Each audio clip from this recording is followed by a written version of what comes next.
ஏமண்டி அங்க கொஞ்சம் அந்த பாடுற பொண்ணை பாரு, மூக்குத்தி வந்து தப்பா குத்திட்டு இருக்காங்கன்னு நினைக்கிறேன். கீழே இறக்கி குத்திட்டு இருக்காங்க. இல்லம்மா, அது வந்து இந்த ரிங் டைப் எல்லாம் போடுறாங்க இல்லையா மூக்குத்தி, அதனால அப்படி குத்திருப்பா மோஸ்ட்லி. அதெல்லாம் கிடையாது. எவ்வளவு வருஷமா மூக்குத்தி போட்டுட்டு இருக்கேன், எனக்கு தெரியாதா? தப்பா தான் குத்திட்டு இருக்காங்க. இல்லம்மா, அந்த பொண்ணு ஒரு வாரமா கலர் கலரா போடுறா மூக்குத்தி, கல்லு வச்சுட்டு போடுறா, ரிங் டைப் போடுறா, அந்த ஸ்ட்ரைட்டா போடுறதெல்லாம் போடுறா, நல்லாதான் இருக்கு. அப்படியா? போன வாரம் என்ன மூக்குத்தி போட்டிருந்தேன் நானு? ஒரு ஃபங்க்ஷன் போனோமே, ஒயிட் கலர் மூக்குத்தி. கல்லு வச்ச மூக்குத்தியே போடல நானா? கல்லு வச்ச மூக்குத்தியே போடல. எங்க போற?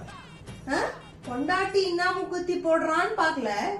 7 வருஷமா குடும்பம் நடத்துறோம். வாரம் வாரம் வர பொண்ணு ரிங்கு மூக்குத்தி போடுறா, அந்த மூக்குத்தி போடுறா.